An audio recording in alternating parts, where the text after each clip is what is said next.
अस्सलाम वालेकुम। ये मैं रेस कोर्स पार्क में आया हुआ हूँ। यहाँ पे एक फेस्टिवल है पंजाब का, तो आपको एक इंटरेस्टिंग चीज़ दिखाता हूँ। ये लाहौर का इन्होंने जो पंजाब में जो सरकारी स्कूल है वो बनाया हुआ, ये आप ज़रा मुलाहिज़ा करें।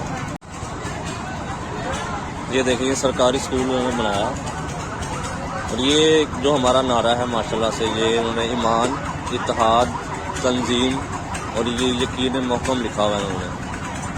तो आप इस चीज़ से अंदाज़ा लगा सकते हैं कि हमारा तालीमी निज़ाम कितना बेहतर है।